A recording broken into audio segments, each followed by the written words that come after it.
Yes, a very good evening to all of you.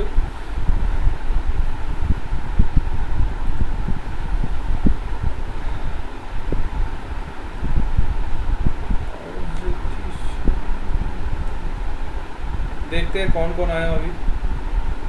All of you are getting the voice.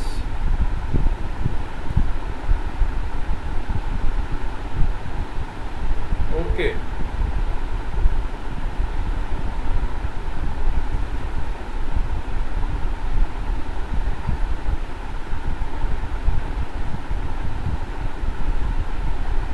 Varshil, वंश, संजना, नील, नंदिनी, मितेश, लक्ष्य, केशवी, ललित, ध्रुव, आरती Singh. Sure.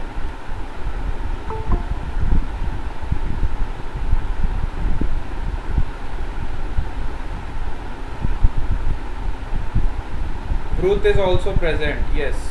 Ruth, खुशी पटेल.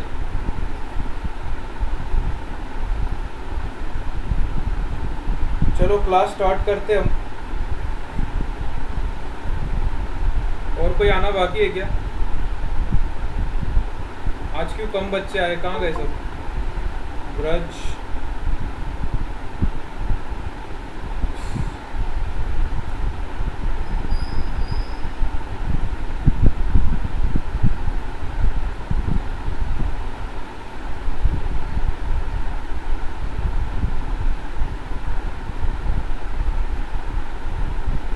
चलो start करते हैं अपन तो क्लास.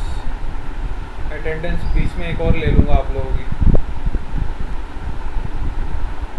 कल की क्लास में हम क्या डिस्कस कर चुके थे? देखो,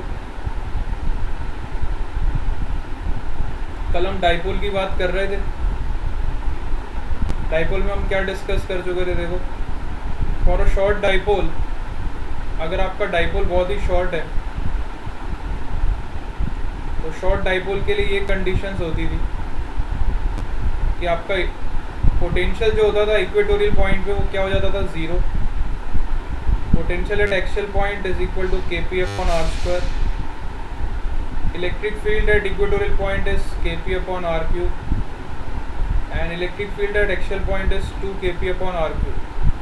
this is the condition for a short dipole. ठीक है, शॉर्ट डाइपोल की कंडीशंस हमने पढ़ी थी. और सपोज करो शॉर्ट डाइपोल की कंडीशन सेटिस्फाई नहीं होती. शॉर्ट डाइपोल की क्या कंडीशन होती थी? R must be greater than a, है ना? जो आपका डिस्टेंस है डाइपोल के डिस्टेंस के बीच से ग्रेटर होना चाहिए. ठीक है, यहाँ तक हम कल पढ़ चुके थे. यहाँ तक सबको क्लियर था? कल की क्लास में हम यहाँ तक डिस्कस कर चुके थे, है ना? इस पॉइंट तक सब लोग क्लियर हो? Very good. चलो ठीक है, तो हम आगे चलते हैं. आज इस पॉइंट तक अगर आप क्लियर हो, you will move forward to the next point. अच्छा, सपोज करो ये कंडीशन अगर आपकी सेटिस्फाई नहीं होती, आर ग्रेटर देन अगर सेटिस्फाई नहीं होती, तो हम अपने बेसिक पे जाते. तब हम बेसिक से इलेक्ट्रिक फील्ड कैलकुलेट करते. That electric field net which is equal to electric field due to positive charge plus electric field due to negative charge. ठीक है, जो हमारी ये कंडीशन सेटिस्फाई नहीं होती तो हमको वापस बेसिक पे जाना पड़ता था और हम बेसिक इक्वेशन से वापस इलेक्ट्रिक फील्ड निकालते थे. सिमिलर अगर पोटेंशियल के साथ भी हम ऐसा ही करते थे. अगर हमारी ये वाली कंडीशन सेटिस्फाई नहीं होती थी शॉर्ट डाइपोल की, तो हम पोटेंशियल भी बेसिक इक्वेशन से निकालते थे. That is potential due to positive charge plus potential due to negative charge. बस दोनों में फ़र्क इतना होता था कि ये आपका वेक्टर एडिशन है, तो वेक्टर में आपको डायरेक्शन का ध्यान रखना है, और ये आपका स्केलर एडिशन है, तो स्केलर में हम डायरेक्शन का कोई ध्यान नहीं रखते. ठीक है, ये दोनों के बीच का डिफरेंस था. तो हमने एक सारी कंडीशंस कल की क्लास में डिस्कस कर ली. अच्छा, अब एक जनरल केस डिस्कस करते हैं. सपोज करो हमारे पास एक जनरलाइज पॉइंट है ना, जनरल केस की बात करते हैं. और सपोज करो किसी पॉइंट ए पे, है ना, ये बहुत इंपॉर्टेंट केस है ना, this third case is very important from entrance point of view. JEE में इस पे क्वेश्चन आता है, तो ये वाला केस बहुत इंपॉर्टेंट है। सपोज हमारे पास एक डाइपोल है, one is your positive charge and another is your negative charge, ठीक है, और हमें किसी r, थीटा पे from this dipole at a distance of r and at an angle of theta we want to calculate the net potential। मुझे इस point A पे net potential निकालना है, कितना हो, ठीक है। The third case is your generalised case, general case. जैसा हम इलेक्ट्रिक फील्ड में निकालते थे ना, electric field at the generalise point, तो जनरलाइज पॉइंट पे हमें इलेक्ट्रिक फील्ड कितना मिलता था बताओ। जैसे हमने इलेक्ट्रिक फील्ड का केस पढ़ा था, जनरलाइज पॉइंट पे जब हमें इलेक्ट्रिक फील्ड निकालना होता था तो हमें इलेक्ट्रिक फील्ड कितना मिलता था बताओ। Priyanshi Ojha has also joined, Abhishek Patil has also joined, Yash Moradia has also joined.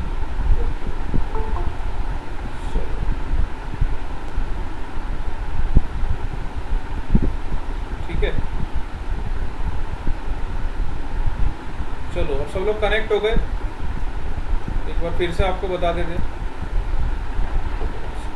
यहाँ तक हम लोग कल पढ़ चुके थे, ये वाले पॉइंट तक हम कल कवर कर चुके थे कि जब आपका शॉर्ट डाइपोल होता था तो हम ये रिलेशंस यूज़ करते थे,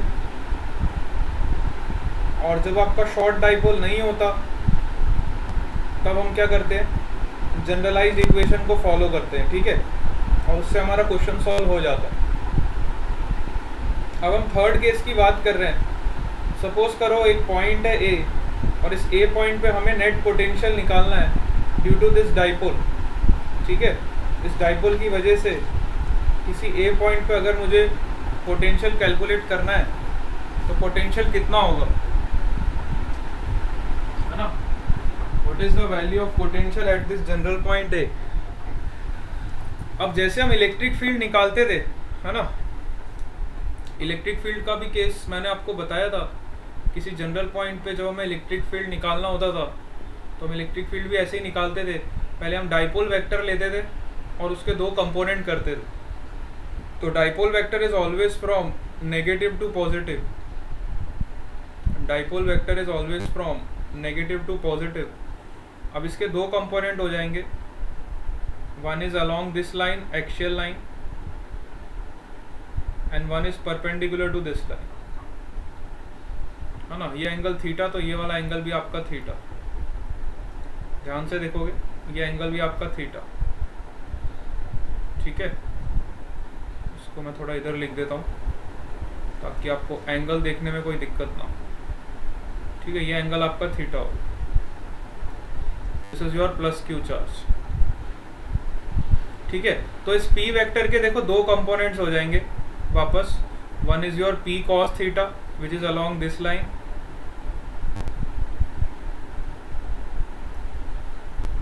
पी कॉस थीटा वाला कंपोनेंट आपका इस लाइन के अलोंग होगा,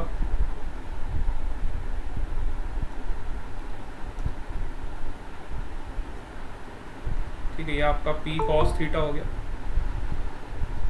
और दूसरा कंपोनेंट आपका होगा P sine theta which is along the perpendicular to this axis,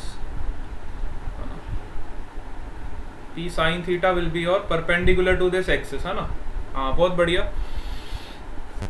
तो चलो देखते हैं कितना पोटेंशियल हमें मिलता है। वापस से हम जनरलाइज्ड केस को डिस्कस कर रहे हैं आपके साथ। तो जनरलाइज्ड केस ना दोनों के लिए इम्पॉर्टेंट है, चाहे आपका इलेक्ट्रिक फील्ड हो चाहे आपका पोटेंशियल हो, दोनों केस में सबसे जो इम्पोर्टेंट केस है that is your third case. Exam point of view से, जेई पॉइंट ऑफ व्यू से थर्ड केस आपका सबसे ज़्यादा इम्पॉर्टेंट है, क्योंकि इस पर बहुत सारे क्वेश्चंस वो पूछता है ना।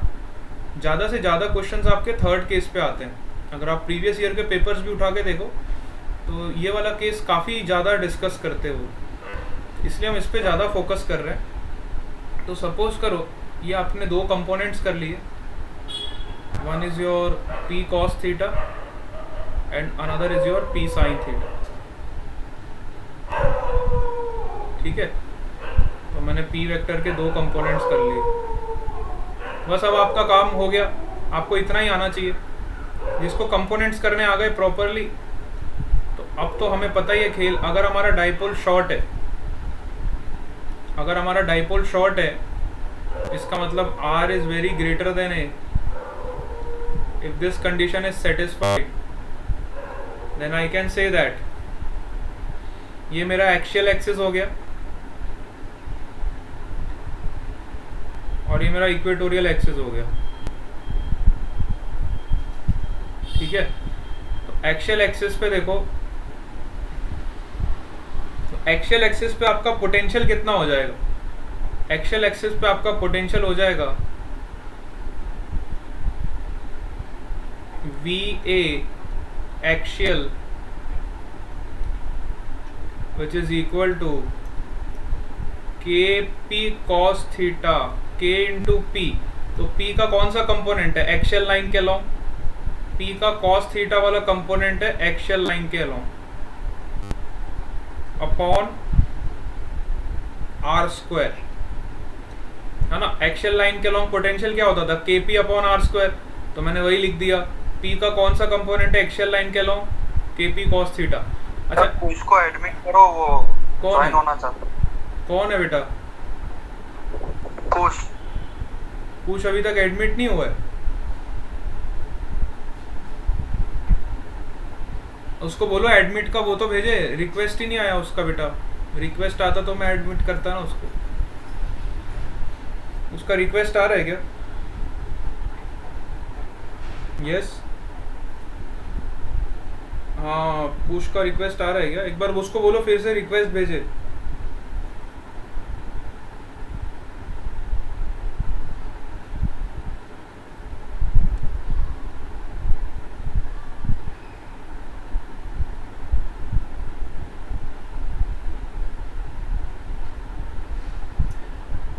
भेजा गया? सर मैसेज किया अभी उसको। हाँ, उसको मैसेज करो, मैं रिक्वेस्ट भेजे तब मैं एडमिट करूँगा एक बार। अब वो क्लास चल रहा था, मैं उधर वाइट बोर्ड पे लगा हुआ था, तो मेरे को ये वाला स्क्रीन नहीं दिखाई देता। जब मैं वाइट बोर्ड पे वर्क करता हूँ तो ये स्क्रीन मुझे नहीं दिखता, पीछे वाला। अच्छा, पल्लव तो है ना? पल्लव ऐड हो गया ना? Pallav Jagani. Yes sir. Okay बेटा, पल्लव इज इन मीटिंग। अच्छा, कुश एडमिट नहीं हुआ।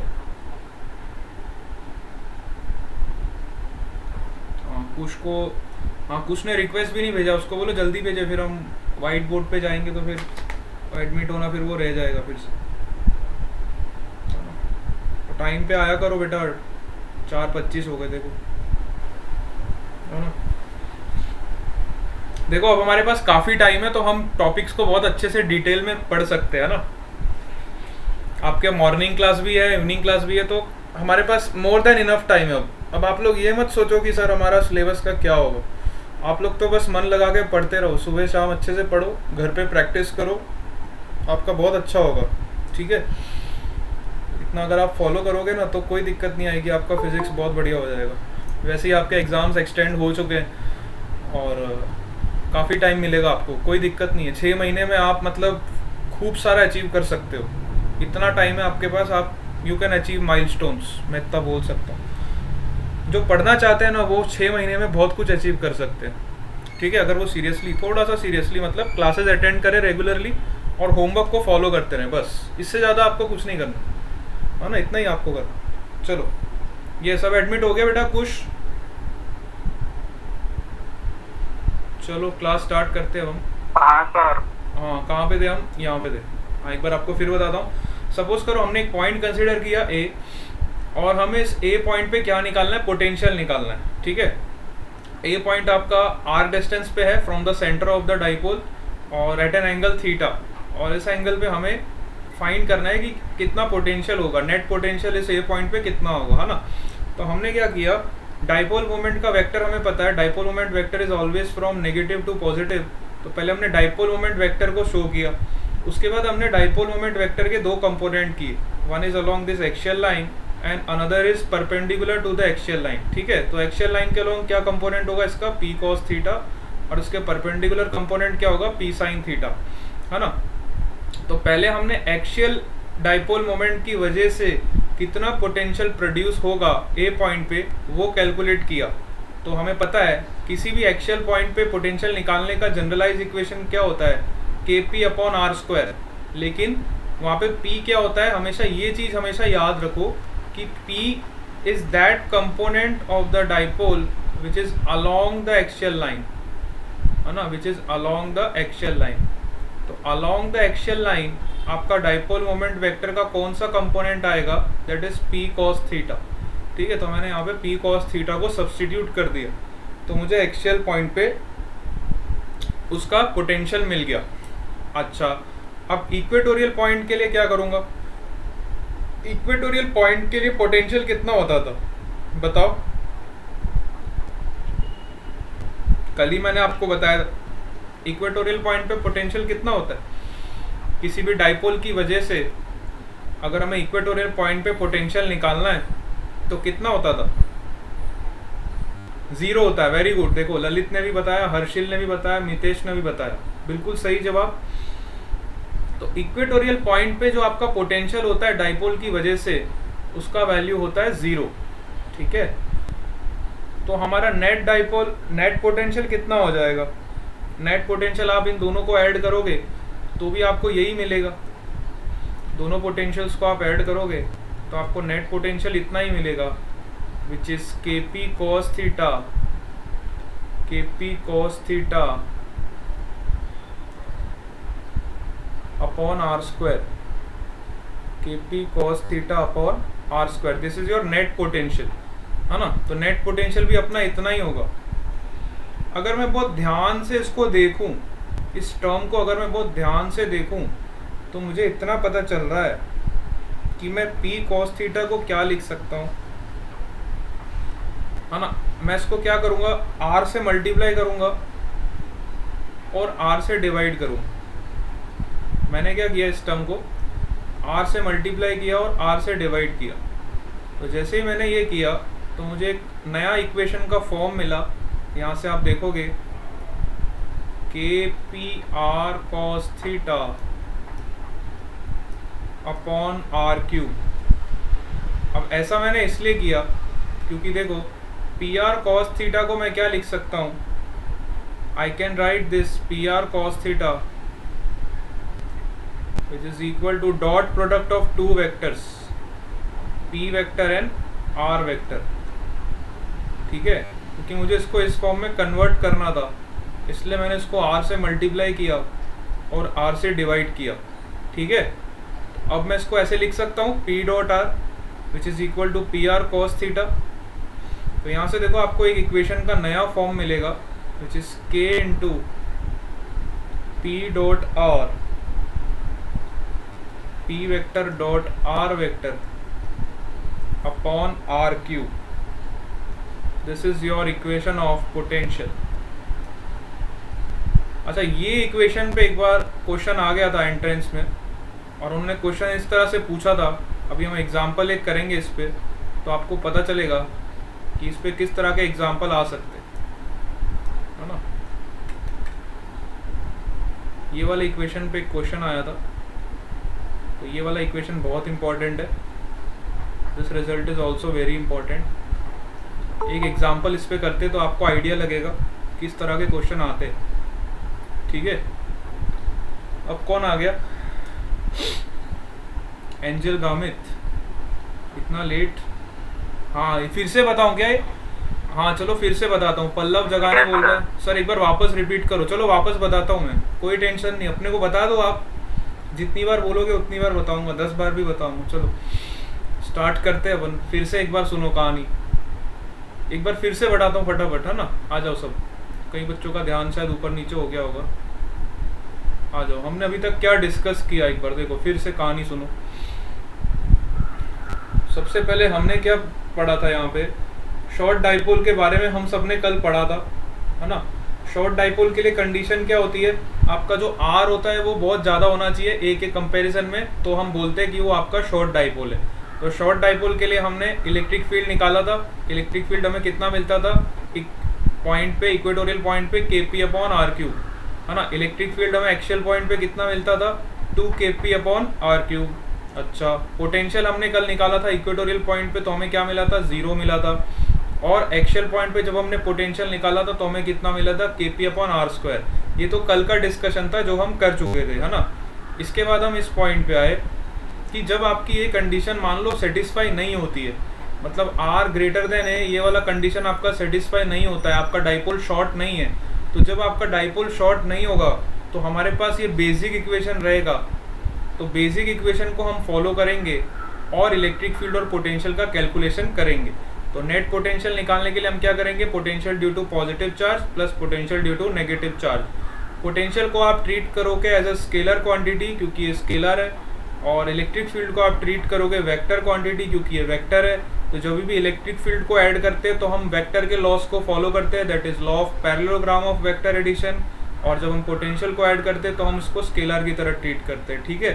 तो हमारी जब ये कंडीशन सेटिस्फाई नहीं होगी तो हम बेसिक चीज़ को फॉलो करेंगे और बेसिक तरीके से इलेक्ट्रिक फील्ड और पोटेंशियल का कैलकुलेशन करेंगे, ठीक है।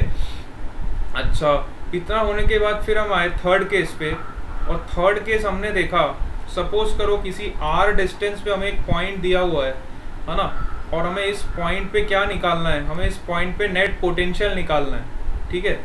r, पे एक पॉइंट दिया है a, और इस पॉइंट पे आपको बोला है कि find the potential at this point. तो सबसे पहले हमने एक डाइपोल बनाया, this is positive charge, this is negative charge. और हम सबको पता है कि डाइपोल मोमेंट का जो वेक्टर होता है it is always directed from negative to positive. Dipole vector की डायरेक्शन क्या होती है, नेगेटिव टू पॉजिटिव चार्ज, ठीक है। तो इस वेक्टर के देखो दो कंपोनेंट्स हो जाएंगे, one is along this axial line which is p cos theta, and another is along this equatorial line which is p sin theta, ठीक है। यहाँ तक तो सबको समझ आता है कि कैसे हम कंपोनेंट्स करते हैं p वेक्टर के, ठीक है। अब हमें निकालना है पोटेंशियल। तो a पॉइंट पे जो पोटेंशियल होगा वो एक्शियल कंपोनेंट की वजह से भी होगा और इक्वेटोरियल कंपोनेंट की वजह से भी होगा। तो हमने पहले एक्शियल कंपोनेंट की वजह से पोटेंशियल निकाला। तो एक्शियल कंपोनेंट का क्या फॉर्मूला होता है, एक्शियल कंपोनेंट का पोटेंशियल क्या होता है, kp/r², है ना। कल ही हमने पढ़ा था kp/r² होता है। लेकिन p क्या होता है, p आपका वो कंपोनेंट होता है जो एक्शियल लाइन के अलोंग है, और यहाँ पे एक्शियल लाइन के अलोंग कौन सा कंपोनेंट है p का, that is p cos theta. तो मैंने यहाँ पे p को रिप्लेस कर दिया किससे, p cos थीटा से, एक्शियल का कंपोनेंट से, ठीक है। तो यहाँ पे मुझे एक्शियल पोटेंशियल मिल गया kp cos θ/r²। इसके बाद मैंने इक्वेटोरियल कंपोनेंट की वजह से निकाला। तो मुझे पता है इक्वेटोरियल डाइपोल के कंपोनेंट की वजह से जो पोटेंशियल होता है हमेशा 0 होता है ना। इक्वेटोरियल पॉइंट पे हम देखते थे ना, ऐसे सपोज करो हमारे पास ये पॉजिटिव चार्ज है और ये नेगेटिव चार्ज है ना, और हमें किसी इक्वेटोरियल पॉइंट पे पोटेंशियल निकालना है। तो मैंने आपको बताया था, देखो यहाँ से दोनों का डिस्टेंस सेम होता था, है ना, दोनों के लिए डिस्टेंस ये सेम होता था। तो जब आप पोटेंशियल ऐड करोगे तो एक पॉजिटिव चार्ज की वजह से होगा पोटेंशियल और एक नेगेटिव चार्ज की वजह से पोटेंशियल होगा। तो इक्वेटोरियल पॉइंट पे आपका नेट पोटेंशियल क्या हो जाएगा, 0। किसी भी इक्वेटोरियल पॉइंट पे आपका नेट पोटेंशियल क्या होता है, 0 होता है। तो वही कंसेप्ट मैंने यहाँ पे लगाया। तो इक्वेटोरियल पॉइंट की वजह से पोटेंशियल कितना हो गया, 0। अब मुझे नेट पोटेंशियल निकालना है से पॉइंट पे। तो नेट पोटेंशियल क्या होगा, एक्शियल वाला पोटेंशियल प्लस इक्वेटोरियल वाला पोटेंशियल। तो दोनों पोटेंशियल को ऐड करोगे तो आपको नेट पोटेंशियल भी इतना ही मिलेगा, which is kp cos θ/r²। अब कहानी सबको समझ आई थोड़ी थोड़ी या पूरी समझ आई? Bhavna Sharma is also join, okay yes बेटा, अब समझ आया सबको? हाँ, पूरा समझ आया? नहीं समझ आया तो फिर से बताओ, आई विल रिपीट अगेन। आपको समझ आना चाहिए बस अब, ठीक है? चलो, सबको समझ आया ना? बहुत इंपॉर्टेंट है कंसेप्ट, इस पे क्वेश्चन आते हैं हमेशा, इसलिए इसको ध्यान से समझो, है ना। कंडीशंस अच्छे से समझोगे तो क्वेश्चन एकदम स्मूथली आपसे सॉल्व हो जाएंगे, ठीक है? चलो, वेरी गुड। तो हमने क्या किया, नेट पोटेंशियल कैलकुलेट किया। तो नेट पोटेंशियल कितना आ गया, देखो नेट पोटेंशियल हमको मिल गया which is kp cos θ/r²। अब हमने क्या किया, ऊपर और नीचे r से मल्टीप्लाई किया। ऐसा हमने इसलिए किया क्योंकि मेरे को इस इक्वेशन को नए फॉर्म में कन्वर्ट करना था, तो मैंने इसको नए फॉर्म में कन्वर्ट करने के लिए ऊपर नीचे r से मल्टीप्लाई किया। तो मुझे क्या मिला, देखो KPR cos theta upon are cube. अच्छा, ऐसा मैंने इसलिए किया, देखो PR cos थीटा को अब मैं क्या लिख सकता हूँ, which is dot product of two vectors. देखो डाइपोल मोमेंट भी आपका वेक्टर है और पोजीशन भी आपका वेक्टर है, तो दोनों वेक्टर्स को जब डॉट प्रोडक्ट कराओगे तो आपको यही टर्म मिलेगा PR cos थीटा। तो मैंने PR cos थीटा को रिप्लेस कर दिया P डॉट R से, है ना। तो मुझे पोटेंशियल का नया फॉर्म मिल गया which is K into P dot R upon are cube. ठीक है, K into P dot R upon are cube. तो यहाँ तक हमने कहानी डिस्कस करी अभी। हाँ बेटा, कहानी क्लियर हो गई अब, या एक सिनेमा और देखना है आपको इसका? यस, सबको क्लियर हुआ? किसी को कोई doubt? All clear, very good. चलो, अच्छा एक एग्जांपल इस पे सॉल्व करते हैं तो आपको पता चलेगा इसको हमें कैसे अप्लाई करना है। ठीक है, एक एग्जांपल इस पे सॉल्व करते हैं। देखो सब लोग आओ इधर। We will do one example on this relation. बहुत बढ़िया एग्जांपल है, मज़ा आएगा आपको। सपोज करो हमारे पास ऐसा कोऑर्डिनेट सिस्टम है और यहाँ पे एक चार्ज रखा हुआ है विच इज +2q। ठीक है, ये हमारा कोऑर्डिनेट सिस्टम दिया हुआ है। This is your x axis, this is your y axis. ठीक है, और एक चार्ज हमने इधर ओरिजिन पे रखा है, एक चार्ज हमने a डिस्टेंस पे इधर रखा है, और एक चार्ज हमने a डिस्टेंस पे इधर रखा। ठीक है, अच्छा ये वाला चार्ज का मैग्नीट्यूड आपको दिया है +q, ये वाला चार्ज दिया -q,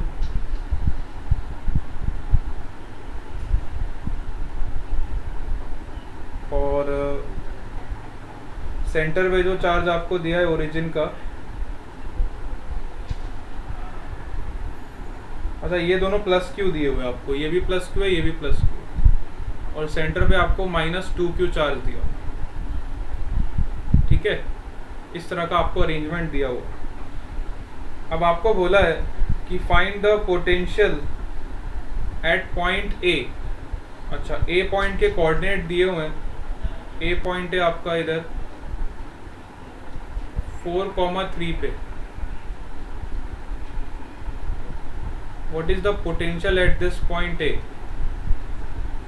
इस तरह का क्वेश्चन हमें दिया हुआ है। ठीक है, बहुत बढ़िया क्वेश्चन है, मजा आएगा आपको। देखो तो हम क्या करेंगे इस तरह के क्वेश्चन को सॉल्व करने के लिए।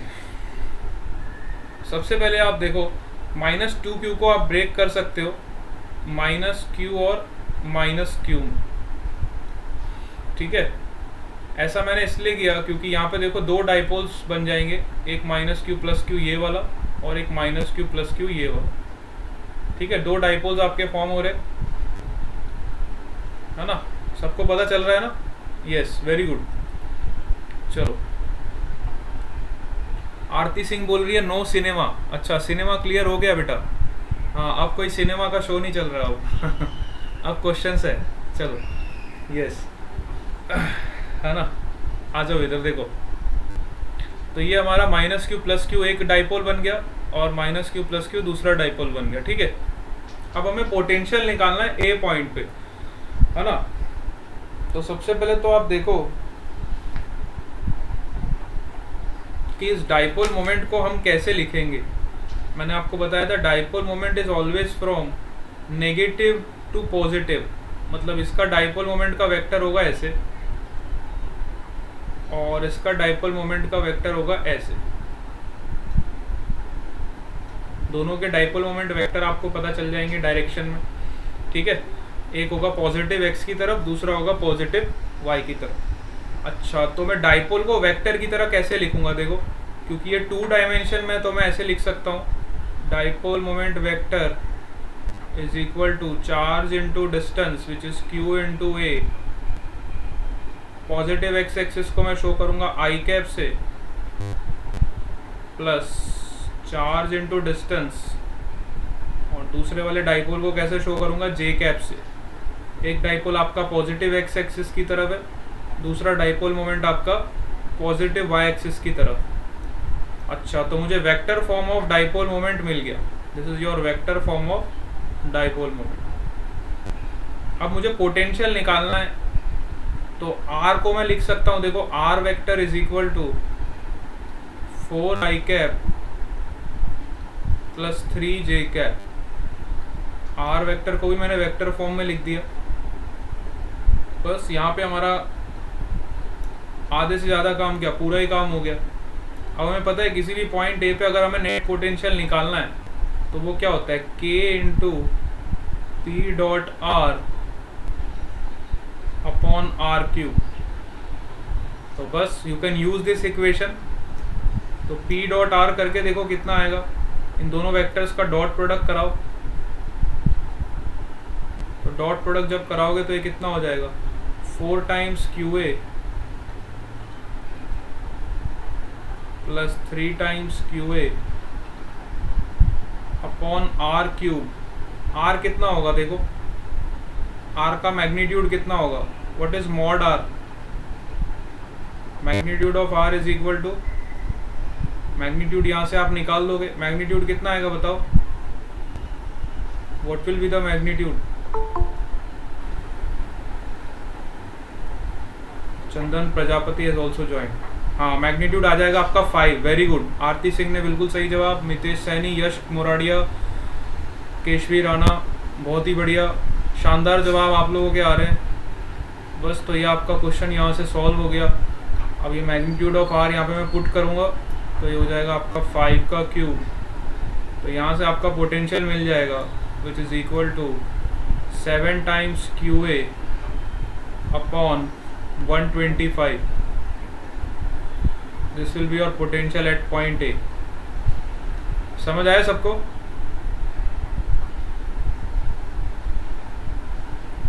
Very good. चलो अब आपको मैं एक दूसरा कोऑर्डिनेट देता हूँ। अब आप लोग मुझे फाइंड करके बताओ उस पॉइंट पे कितना पोटेंशियल होगा। सपोज करो अब मुझे इस पॉइंट पे पोटेंशियल निकालना है।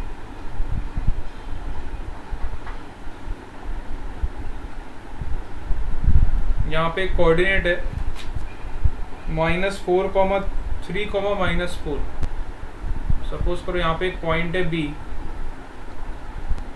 Which is 3, -4। बताओ बी पॉइंट पे पोटेंशियल कितना होगा, what is the potential at point B. सब लोग फाइंड करेंगे अब। Find out the potential at point B which is at 3, -4, है ना। All of you will find out.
Yes, किसी का आंसर आया?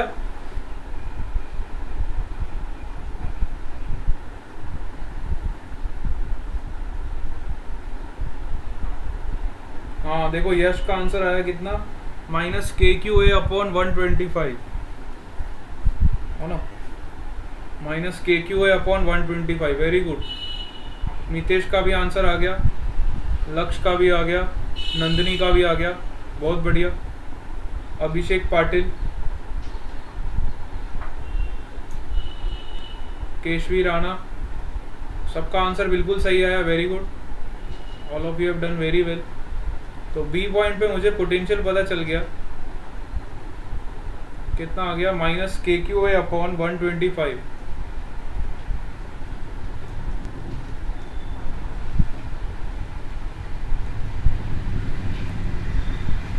ठीक है। अब सपोज मैं आपको बोलूं what is the work done from A to b, a से बी पॉइंट में वर्क डन कितना हुआ, अगर मुझे किसी टेस्ट चार्ज को लेके आना है। Suppose I want to bring a test charge which is a Q0 from A point to B point, तो मुझे कितना वर्क करना पड़ेगा। मुझे इस पॉइंट से किसी Q0 चार्ज को उठा के बी पॉइंट पे लेके आना है, तो बी पॉइंट पे लाने के लिए मुझे कितना वर्क करना पड़ेगा फ्रॉम ए टू बी। अगर मुझे वर्क डन निकालना है तो वर्क डन क्या होता है बताओ? Work done is defined as charge into potential difference. Work done from A to B is defined as charge into potential difference, that is VB minus VA। तो यहाँ से आप कैलकुलेट कर सकते हो कि आपको इतना वर्क करना पड़ेगा अगर आपको किसी टेस्ट चार्ज को ए पॉइंट से बी पॉइंट पे उठा के लाना है। ठीक है, क्लियर हो गया सबको पॉइंट? अगर मुझे बाय चांस वर्क डन पूछा होता तो मैं इजीली यहाँ से वर्क डन भी कैलकुलेट कर सकता था, है ना। चलो अब हम डाइपोल के बारे में कुछ और बातें करते हैं। सपोज करो अब मैंने किसी डाइपोल को इलेक्ट्रिक फील्ड में रखा, है ना।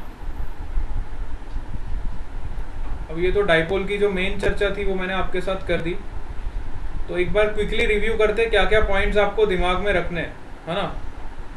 देखो पहले तो अगर आपका डाइपोल शॉर्ट है तो आपको क्या दिमाग में रखना है, इलेक्ट्रिक फील्ड कितना होगा एक्सियल पॉइंट पे। अब आप लोग बताते जाओ फटाफट, what is the electric field at axial point due to short dipole. जल्दी से क्विकली रिवाइज करेंगे फटाफट। यस, what is the electric field at the axial point due to short dipole. एकदम क्विकली आंसर आना चाहिए आपका, फटाक से एकदम। चलो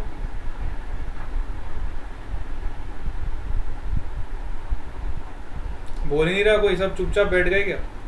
हाँ, 2kp/r³। Very good, 2kp/।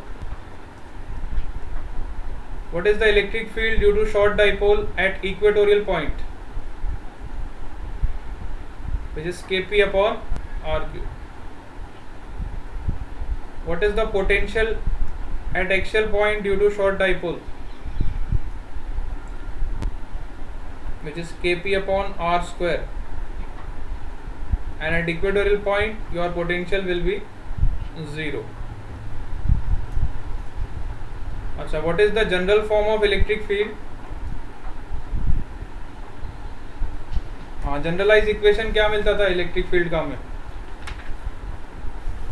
What is the general equation of electric field at a point r, theta, है ना। किसी भी डाइपोल की वजह से, पॉजिटिव और नेगेटिव चार्ज की वजह से, अगर हमें किसी r डिस्टेंस पे थीटा एंगल पे अगर हमें इलेक्ट्रिक फील्ड निकालना होता था तो इलेक्ट्रिक फील्ड का कितना वैल्यू मिलता था? सबको पता होना चाहिए, अब पढ़ चुके हैं ये हम। जल्दी से बताओ। यस, हाँ, Kp/r³ √1 + 3 cos² theta. Very good,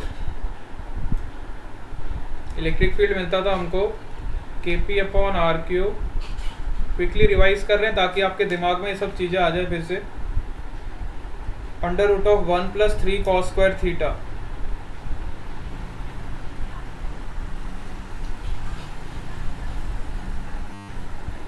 अच्छा, अगर हमें पोटेंशियल निकालना है ए पॉइंट पे, तो पोटेंशियल कितना मिलेगा हमको?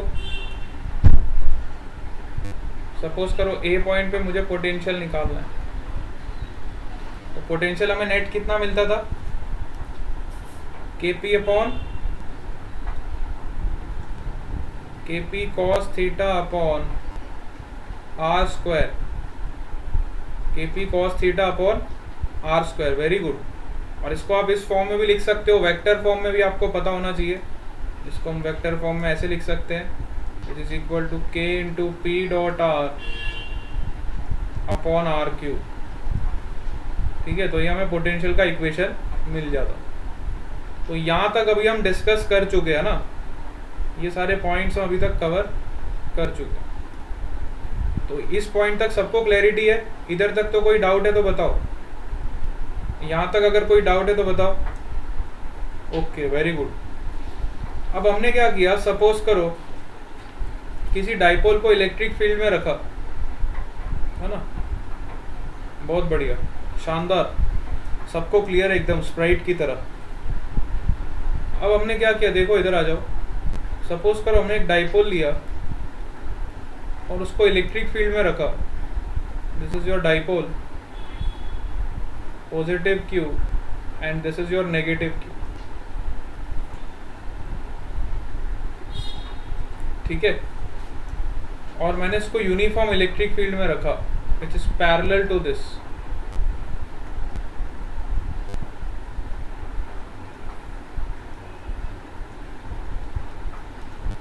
अब जैसे इसको इलेक्ट्रिक फील्ड में रखूंगा तो इस इलेक्ट्रिक फील्ड की वजह से ये वाले चार्ज पे फोर्स कहाँ लगेगा? बाहर की तरफ, है ना? लगेगा कि नहीं लगेगा? पॉजिटिव चार्ज पे फोर्स किधर है बेटा? अंदर की तरफ। हाँ, डायरेक्शन सही बताओगे। लेफ्ट वाले पे फोर्स कहाँ लगेगा? अंदर लगेगा, बाहर लगेगा? सोच रहे हो अभी भी? कुछ बच्चे तो सोच रहे हैं अंदर लगेगा। वेरी गुड, है ना बेटा? ध्यान रखना है, चार्ज का हमेशा ध्यान रखना है। पॉजिटिव चार्ज है, इलेक्ट्रिक फील्ड ऐसे, तो फोर्स इधर लगेगा। नेगेटिव पे कहाँ लगेगा? Opposite direction. ठीक है, तो आप देख रहे हो जो नेट फोर्स हो रहा है इस डाइपोल में, सपोज इस फोर्स को F1 नाम दे दो, इस फोर्स को नाम F2 दे दो, तो नेट फोर्स कितना हो रहा है? इस केस में नेट फोर्स आपका हो रहा है 0। नेट फोर्स आपका कितना हो रहा है इस केस में? 0 हो रहा है ना? अच्छा, अगर मैं टॉर्क की बात करूं, what is the net torque in this case?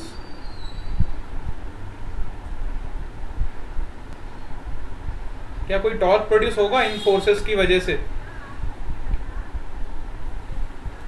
क्या कोई नेट टॉर्क प्रोड्यूस होगा इन फोर्सेस की वजह से? नहीं होगा, टॉर्क भी 0 होगा। क्यों?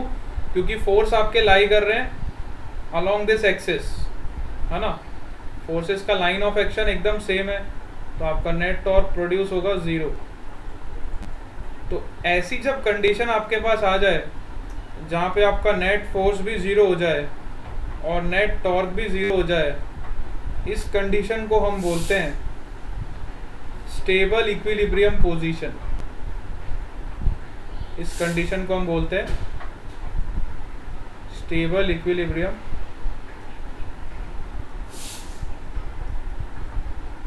देखो, यही कंसेप्ट आपका मैग्नेटिज्म में भी आपको मैंने पढ़ाया था। बिल्कुल सेम कंसेप्ट मैंने आपको मैग्नेटिज्म में पढ़ाया था। वहां पे हमने चार्जेस को रिप्लेस कर दिया था पोल स्ट्रेंथ से। यहाँ पे मैंने पोल स्ट्रेंथ लगा दिया था +m, और यहाँ पे मैंने बार मैग्नेट रख दिया था, इसका पोल स्ट्रेंथ था -m, और मैंने इलेक्ट्रिक फील्ड को रिप्लेस कर दिया था मैग्नेटिक फील्ड से। तब भी आपका यही केस आ रहा था कि आपका नेट फोर्स 0 हो रहा था और नेट टॉर्क भी 0 हो रहा था।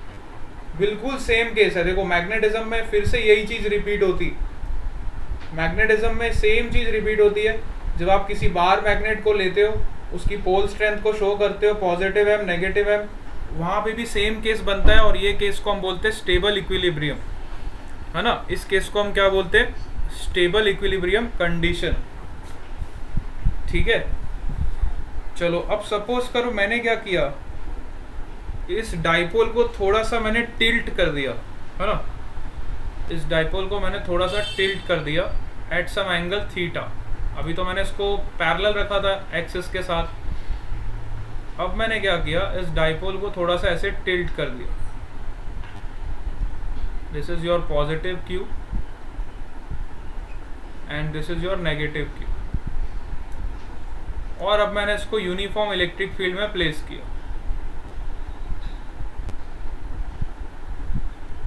ठीक है। अब मैंने इसको यूनिफॉर्म इलेक्ट्रिक फील्ड में प्लेस किया। Suppose the angle between this dipole moment vector, dipole moment vector का होगा from negative to positive. Dipole moment vector is always from negative to positive and electric field is in this direction. Suppose the angle between these two vectors is theta. Angle between these two vectors is theta. ठीक है। अब देखते हैं इस dipole पे क्या effect पड़ता है इस यूनिफॉर्म इलेक्ट्रिक फील्ड की वजह से। तो देखो इस पे एक पॉजिटिव फोर्स कहाँ लगेगा, प्लस क्यू ई चार्ज है, तो फोर्स कहाँ पे लगेगा, इधर लगेगा, राइट साइड। और नेगेटिव चार्ज पे फोर्स किधर लगेगा, left side.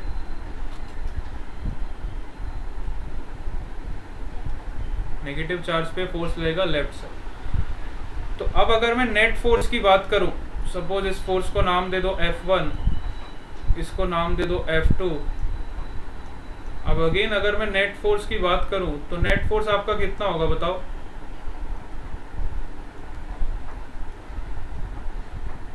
What is the value of your net force? हाँ, net force is again zero, है ना। नेट फोर्स आपका फिर से जीरो हो जाएगा। Very good. नेट फोर्स हमारा फिर से क्या हो जाएगा, जीरो हो जाएगा। देखो दोनों वेक्टर्स एंटी पैरेलल वेक्टर्स है, both the vectors are anti parallel vectors, so your net force will be again zero. अच्छा, अगर मैं नेट टॉर्क की बात करूं तो क्या नेट टॉर्क वापस जीरो होगा? नेट टॉर्क वापस जीरो होगा क्या? नहीं, नो, नेट टॉर्क अब जीरो नहीं होगा, है ना। अब आपका नेट टॉर्क जीरो नहीं होगा। क्यों नहीं जीरो होगा? क्योंकि दोनों फोर्सेस जो है आपके, उनका लाइन ऑफ एक्शन देखो कैसा है। Always see the line of action of the force, है ना। तो line of action of force देखो किधर है। ये वाला फोर्स आपका इधर लग रहा है, ऊपर वाला फोर्स F2 जो है, और ये वाला फोर्स आपका ये वाली लाइन ऑफ एक्शन पे लग रहा है, ठीक है। तो ये क्या करेगा, एक टॉर्क प्रोड्यूस करेंगे अबाउट दिस पॉइंट O, ठीक है। सपोज ये डिस्टेंस आपको दिया हुआ है A, और ये भी डिस्टेंस आपको दिया हुआ है A, ठीक है। सेंटर से दोनों चार्जेस का डिस्टेंस आपको A दिया हुआ। तो अब इस पे टॉर्क कितना प्रोड्यूस होगा, देखो फोर्स की वजह से इस O पॉइंट के अबाउट एंटी क्लॉकवाइज डायरेक्शन में एक टॉर्क प्रोड्यूस होगा इन दिस वे, है ना। इन दिस वे एक टॉर्क प्रोड्यूस होगा, और वो टॉर्क का वैल्यू क्या होगा, देखो टॉर्क का वैल्यू होगा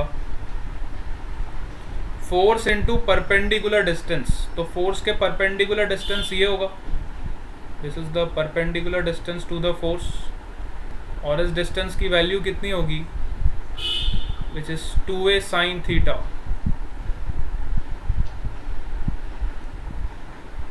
परपेंडिकुलर डिस्टेंस कितना होगा, ये 2a sin थीटा के बराबर होगा। यहाँ तक सबको समझ आया? हाँ, 2a sin थीटा के बराबर होगा। अच्छा चलो मैग्नीट्यूड निकालने की कोशिश करते हैं, टॉर्क का मैग्नीट्यूड कितना होगा। तो देखो अब हमें पता चल गया एक लाइन आपकी इधर है, this distance is 2a sin theta perpendicular distance, एक फोर्स आपका इधर लग रहा है और एक फोर्स आपका इधर लग रहा है। इसकी वजह से जो टॉर्क प्रोड्यूस होगा इस तरह का सेंस आपको मिलेगा, एंटी क्लॉकवाइज डायरेक्शन का आपको सेंस मिलेगा, ठीक है। और ये टॉर्क कितना प्रोड्यूस होगा, which is equal to force into perpendicular distance which is 2a sin theta. This will be the value of your torque. अब बड़े ध्यान से अगर आप इस इक्वेशन को देखो तो देखो 2a इंटू क्यू को मैं क्या लिख सकता हूँ, P लिख सकता हूँ, है ना। Charge into 2a will be your dipole moment, so my value of the torque will B PE sin theta, PE sin theta. अब P sin थीटा को मैं देखो वेक्टर फॉर्म में क्या लिख सकता हूँ, क्योंकि टॉर्क एक वेक्टर क्वांटिटी है, सो वेक्टर क्वांटिटी में मैं क्या लिख सकता हूँ इसको, P cross E। I can write this as P cross. So इतना टॉर्क प्रोड्यूस होगा जब आप किसी डाइपोल को किसी एंगल पे रखोगे, थीटा एंगल पे रखोगे with the with the electric field, है ना, विद द इलेक्ट्रिक फील्ड। बिल्कुल सेम रिलेशन हम मैग्नेटिज्म में भी निकालते थे, अगर आपको याद होगा तो। अगर नहीं याद है तो कोई बात नहीं, हम इसको बाद में जब पढ़ेंगे तो आपको फिर से मैं बताऊंगा।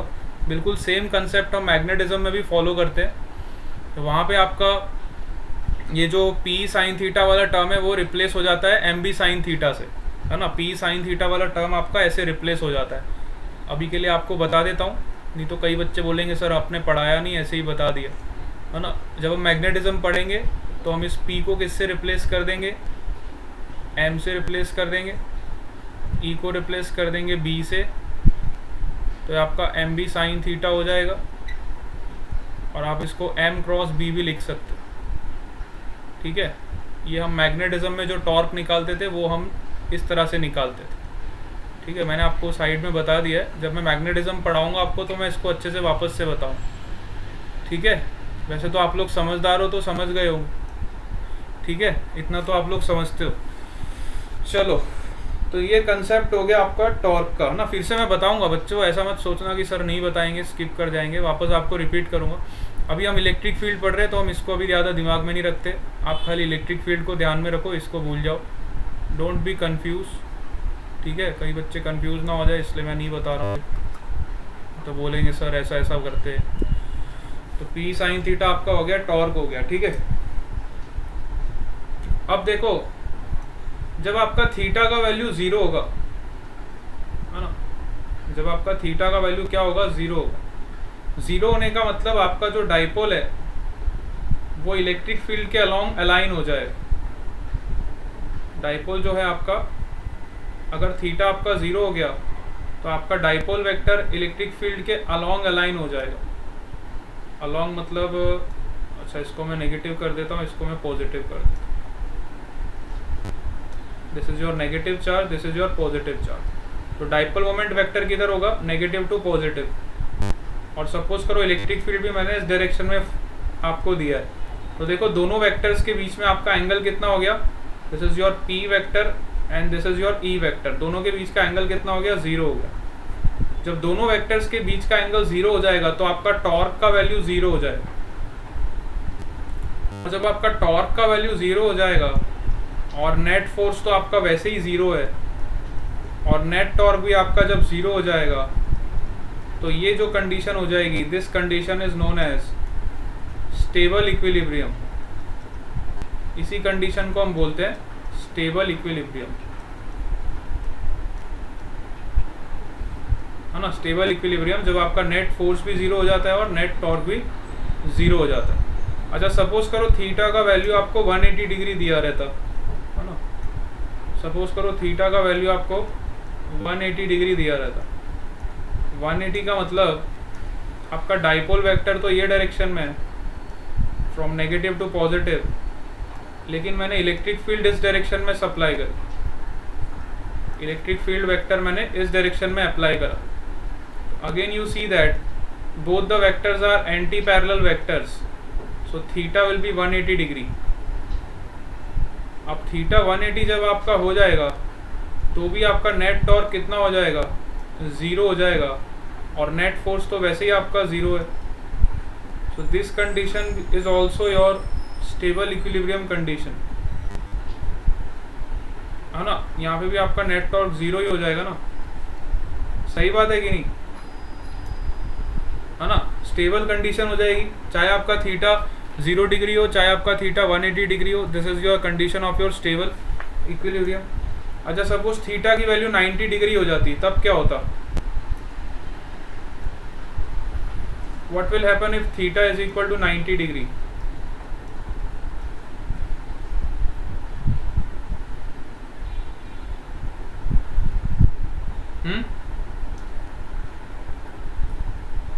हाँ, तब आपका टॉर्क मैक्सिमम हो जाता है ना.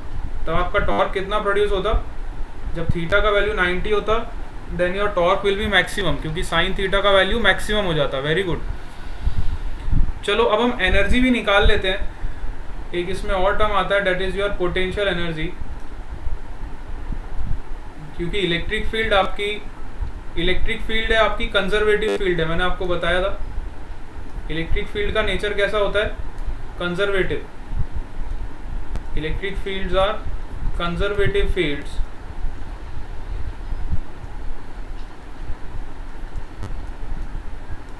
तो जितना भी आपका वर्क डन होता है वो पोटेंशियल एनर्जी के चेंज के बराबर होता है. ठीक है, किसी भी कंजर्वेटिव फील्ड का जो वर्क डन होता है वो पोटेंशियल एनर्जी के चेंज के बराबर होता है. ठीक है, क्योंकि आपका कंजर्वेटिव फील्ड. तो अब हम देखते हैं इस इलेक्ट्रिक फील्ड की वजह से पोटेंशियल एनर्जी कितना प्रोड्यूस हो रहा है इस डाइपोल में. तो पोटेंशियल एनर्जी निकालते हैं. तो पोटेंशियल एनर्जी के लिए हमें वर्क निकालना पड़ेगा. अब वर्क क्या होता है, टाउ इंटू डी थीटा. छोटा सा वर्क डन पहले मैं निकालूंगा, D W is equal to tau into D theta. Work क्या होता है, फोर्स इंटू डिस्प्लेसमेंट, है ना, या फिर torque into small angle D theta. ऐसे भी मैं लिख सकता हूँ कि नहीं लिख सकता, है ना. छोटे अमाउंट, अगर मुझे स्मॉल वर्क डन निकालना है तो स्मॉल वर्क डन को मैं कैसे लिख सकता हूँ, है ना, इस तरह से लिख सकता हूँ, which is tau into D theta. अच्छा, टॉर्क की वैल्यू अभी हमने कैलकुलेट करी, which is P E sine theta. अभी हमने टॉर्क की वैल्यू निकाली, which is P E sine theta into D theta. तो ये हमें छोटा सा वर्क डन मिल गया डी डब्ल्यू. छोटा सा वर्क डन मिल गया हमको डी डब्ल्यू. अब हमने क्या किया, टोटल वर्क डन निकालने के लिए इसको इंटीग्रेट मार दिया. टोटल वर्क डन निकालने के लिए इसको इंटीग्रेट कर दिया from angle theta 1 to angle theta 2. Let's, ठीक है. तो अब आप इसको इंटीग्रेट करोगे तो देखो आपका डाइपोल मोमेंट कांस्टेंट है, इलेक्ट्रिक फील्ड भी कांस्टेंट है, तो दोनों इंटीग्रेशन साइन के बाहर आ जाएगा. And you will integrate this sine theta D theta within the limits from theta 1 to theta 2. ठीक है, जैसे आप इसको इंटीग्रेट करोगे तो हमें क्या मिल जाएगा, P इंटू ई. साइन थीटा का इंटीग्रेशन कितना होता है, हाँ, साइन का इंटीग्रेशन कितना होता है किसको पता है, हाँ, माइनस कॉस थीटा. मितेश को पता है, वेरी गुड. साइन थीटा का इंटीग्रेशन कितना होता है, minus cos theta within the limits from theta 1 to theta 2, है ना. माइनस साइन को बाहर निकाल दो, क्या जरूरत है इसको अंदर रखने की. तो मिल जाएगा माइनस पीई और cos theta 2 minus cos theta 1. This will be your work done.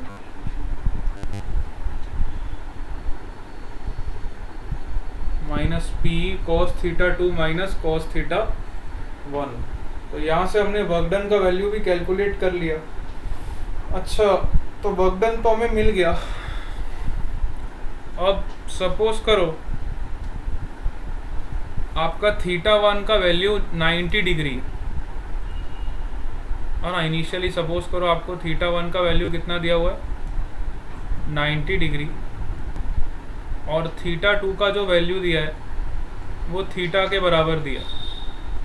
If your theta 1 is equal to 90 degree and theta 2 is equal to theta, मतलब ये कुछ इस तरह की कंडीशन होगी कि इनिशियली जो आपका डाइपोल है वो 90 डिग्री बना रहा है। सपोज करो ये आपका नेगेटिव चार्ज है, ये पॉजिटिव चार्ज है, तो इनिशियली आपका डाइपोल ऐसे, ये आपका नेगेटिव चार्ज हो गया माइनस क्यू, ये आपका पॉजिटिव चार्ज हो गया, और ये आपकी इलेक्ट्रिक फील्ड होगी, है ना। थीटा 1 सपोज करो आपको 90 दिया, इसका मतलब इनिशियली जो आपका एंगल है डाइपोल वेक्टर के बीच में और इलेक्ट्रिक फील्ड के बीच में, वो एंगल कितना दिया हुआ है 90 डिग्री। और मैंने कुछ इस पे वर्क डन किया, और मैंने इस डाइपोल वेक्टर को ऐसे घुमा के ऐसे रख दिया किसी एंगल थीटा पे।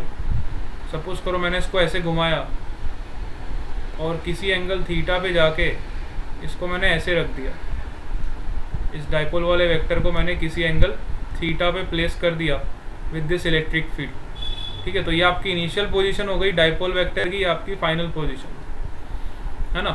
तो इसका मतलब ये हुआ, अगर मैंने आपको थीटा 1 का वैल्यू 90 डिग्री बोला, मतलब आपका इनिशियली जो डाइपोल वेक्टर है वो परपेंडिकुलर है इलेक्ट्रिक फील्ड के, और फिर आपने कुछ इस पर वर्कडन किया, और वर्कडन करके आपने इसको थीटा एंगल डिस्प्लेस करके इधर थीटा एंगल पे लाके रख दिया, तो ये आपका डाइपोल वेक्टर का फाइनल पोजीशन हो गया, है ना। तो देखते कितना वर्क हमें करना पड़ा ये कंडीशन को अचीव करने के लिए। तो इस कंडीशन को अचीव करने के लिए आप इसमें वैल्यू पुट कर दोगे, which is minus P E cos theta 2 will be cos theta 2 को थीटा लिखोगे, and theta 1 cos 90 will be 0, है ना। तो ये हमें अचीव करने के लिए हमने देखो minus P E cos theta का वर्क किया। अब आपका वर्क नेगेटिव आ रहा है, नेगेटिव वर्क का मतलब क्या हुआ, नेगेटिव वर्क का मतलब क्या शो कर रहा है, वो आपने जो वर्क किया वो नेगेटिव है, मतलब आपने वर्क किया नहीं, आपने वर्क लिया उससे, है ना। ये अलाइन होने के लिए उसने वर्क किया नहीं, वर्क दिया। हम अज्यूम कर रहे थे कि हमने वर्क किया, लेकिन हमें आंसर मिल गया नेगेटिव, इसका मतलब हमें वर्क मिला वहाँ से, समझ आया। तो नेगेटिव का मतलब ऐसा होता है, तो इसको ध्यान में रखोगे हमेशा। जब भी आप वर्क करते हो और आपका आंसर पॉजिटिव आता है, मतलब आपने वर्क किया, और अगर आप वर्क करते हो आपका आंसर नेगेटिव आता है, इसका मतलब आपको वर्क मिला, सिंपल, ठीक है। चलो अब इस पर एक बढ़िया सा सवाल करते हैं, ताकि आपको इसकी पूरी फीलिंग आ जाएगी कि सर इस तरह के क्वेश्चन जिस पे आ सकते हैं, है ना। इस पे बहुत बढ़िया बढ़िया क्वेश्चंस आते हैं डाइपोल वेक्टर पे और टॉर्क पे, है ना, क्योंकि बच्चों को टॉर्क के कंसेप्ट में काफ़ी वो घुमा सकते हैं। सपोज करो हमारे पास एक रॉड है ना, एक हमारे पास ऐसी रॉड है, और इस रॉड को मैंने दो चार्जेस से कनेक्ट किया, one is your plus Q,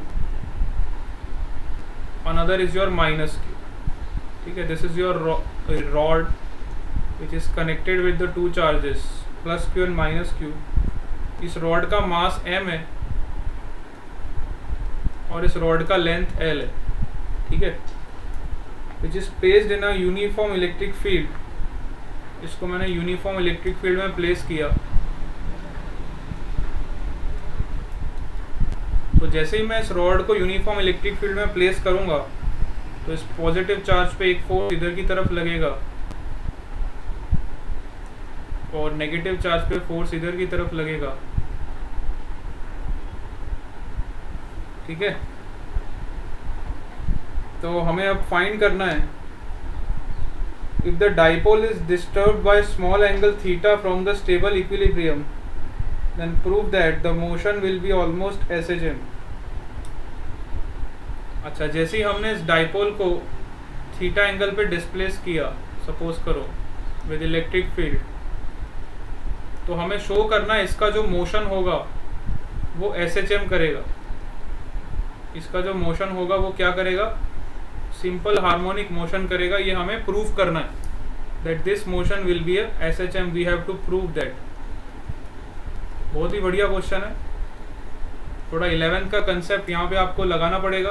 किसी भी मोशन को अगर आपको SHM प्रूव करना है तो उसके लिए क्या कंडीशन होती है। If you want to prove any motion SHM, then what is the condition for SHM?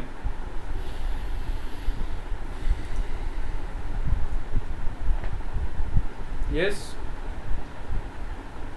SHM का क्या कंडीशन होता है बताओ।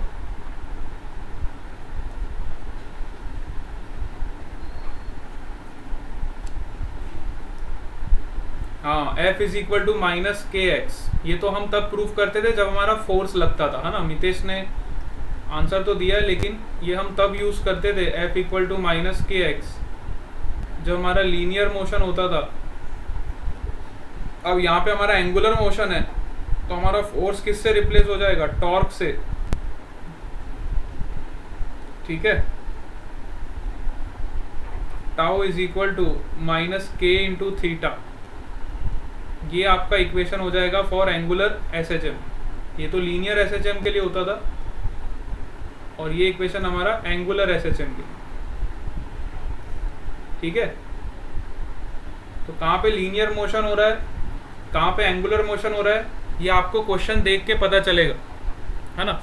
जब लीनियर मोशन होगा तो आप F is equal to minus KX use करोगे, और जब एंगुलर मोशन होगा तब आप tau is equal to minus K theta use करोगे। ठीक है, अकॉर्डिंग टू द क्वेश्चन। चलो तो फाइंड करते हैं, इसका प्रूफ करते हैं। कैसे हम प्रूफ कर सकते हैं, तो सपोज करो थीटा जो है SHM के लिए एक कंडीशन होता है कि आपका थीटा बहुत ही स्मॉल होता है, तभी वो SHM कर सकता है। अगर थीटा बहुत लार्ज होगा तो वो SHM नहीं कर सकता, है ना। SHM की कंडीशन होती है कि थीटा बहुत ही आपका स्मॉल होना चाहिए, तभी वो बॉडी या वो मास आपका SHM कर सकता है। तो अगर थीटा बहुत ही छोटा है, तो अभी हमने टॉर्क का वैल्यू अभी हमने कैलकुलेट किया था। टॉर्क का वैल्यू क्या होता है, tau is equal to minus PE sine theta. यही हमने अभी निकाला था। If your theta is very very small, then I can write sine theta is approximately equal to your theta. Theta is very very small, then I can write sin theta is approximately equal to theta. So your equation will become tau net is equal to minus PE into theta. Tau net is equal to minus PE into theta. ठीक है, समझ आया सबको। Tau net is equal to minus PE into, तो यहाँ पे आपका constant क्या हो गया बताओ। यहाँ पे आपका कांस्टेंट जो K था वो किसके बराबर हो गया, इसके बराबर हो गया। This is your constant is equal to K, और you can write C whatever you want to write. तो ये आपका कांस्टेंट टर्म हो गया जो PE के बराबर हो। अब हम सबने पढ़ा है कि अगर ये SHM मोशन हमें प्रूफ करना है ना, SHM मोशन अगर हमें इसको प्रूफ करना है,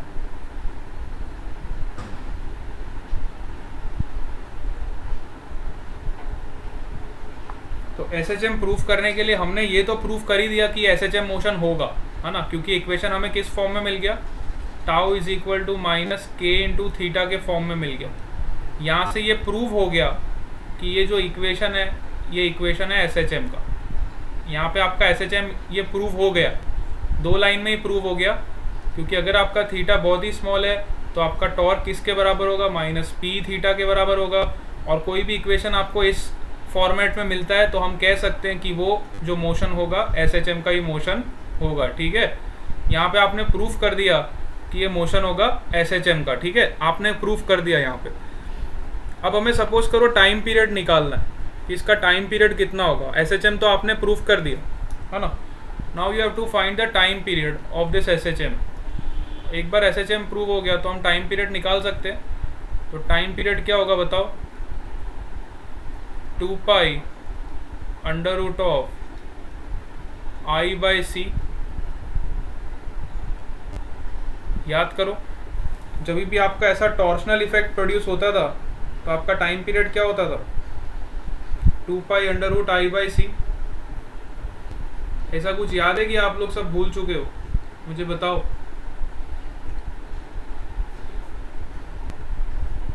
यस, है ना। चलो ठीक है, 2 पाई अंडर रूट I/C। आई क्या होता है यहाँ पे, ये बताओ। What is the I hear? आई इज योर मोमेंट ऑफ इनर्शिया। हाँ, वेरी गुड, यश मोराडिया ने बिल्कुल सही जवाब बताया। देखो, आई आपका क्या होता था यहाँ पे? आई इज योर मोमेंट ऑफ इनर्शिया।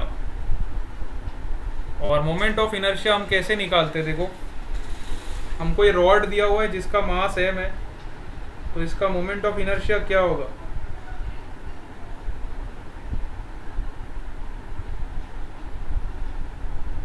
इसका मोमेंट ऑफ इनर्शिया क्या होगा बताओ?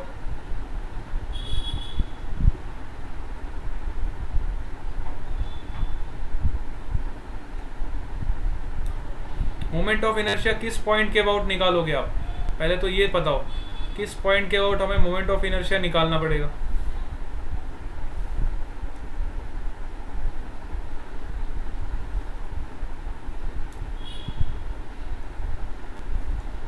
सेंटर के अबाउट, है ना। Lalit is saying centre, Priyanshi Ojha is also saying centre. हाँ, सेंटर के अबाउट बताओ, रॉड का मोमेंट ऑफ इनर्शिया कितना होगा? What is the moment of inertia of the rod about the centre?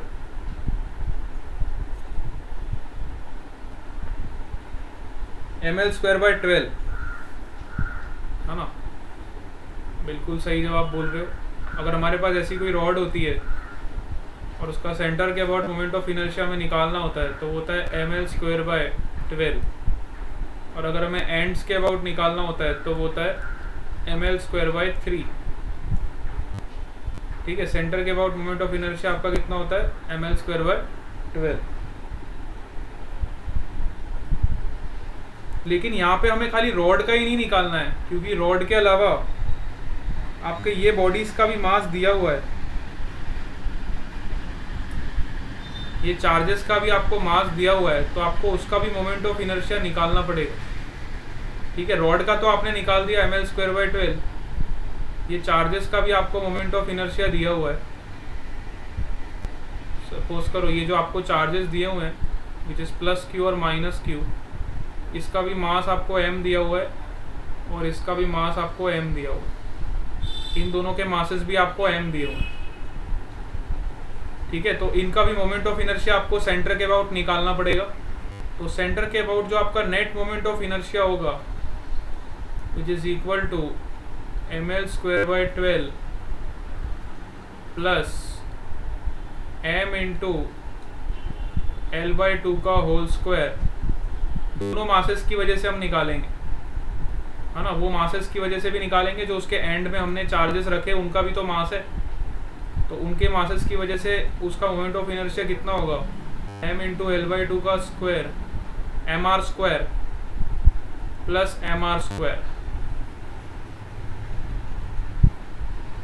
Suppose करो आपके पास इधर कोई मास है और आपको इस पॉइंट के अबाउट मोमेंट ऑफ इनर्शिया निकालना है, तो इसका मोमेंट ऑफ इनर्शिया क्या होगा? mr² ही होगा ना। इस एक्सेस के अबाउट इसका मोमेंट ऑफ इनर्शिया क्या होगा?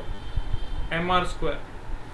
तो हमने यही मोमेंट ऑफ इनर्शिया निकाला दोनों मासेस का, जो आपके दो चार्ज प्रेजेंट है उसका भी हमने मोमेंट ऑफ इनर्शिया निकाल दिया, है ना। तो नेट मोमेंट ऑफ इनर्शिया आपको मिल गया अबाउट द सेंटर पॉइंट। और कांस्टेंट की वैल्यू आपको पता ही है, कांस्टेंट की वैल्यू कितनी होगी? ये c की वैल्यू आपकी क्या होगी? p इंटू ई के बराबर। कांस्टेंट का वैल्यू आपका होगा p इंटू ई के बराबर। जैसे आप इस इक्वेशन में सब्स्टिट्यूट करोगे ये सब वैल्यूज, तो आपको टाइम पीरियड मिल जाएगा यहाँ से। देखो कितना बढ़िया क्वेश्चन था। पहले हमने प्रूफ किया कि हमें इसको SHM प्रूफ करना है, और secondly we have also calculated the time period of SHM। ठीक है, तो यहाँ पे देखो इसने इलेक्ट्रिक फील्ड को कैसे SHM के साथ कंबाइन किया, और काफ़ी अच्छा क्वेश्चन बन गया है ना। देखो क्वेश्चन में था कुछ भी नहीं, अगर आपको समझ आएगा तो this is very simple question, अगर आप नहीं समझोगे तो आपको बहुत टफ लगेगा, है ना। समझ के करोगे तो बहुत सिंपल लगेगा। चलो यहाँ पे हम आज अपनी क्लास को एंड करते हैं, कल हम इसके आगे और कंटिन्यू करेंगे यहीं से। ठीक है बेटा, चलो कल यहीं से हम कंटिन्यू करेंगे। तब तक के लिए bye bye to all of you, will meet again tomorrow. Thank you sir. Okay बेटा, बाय बाय।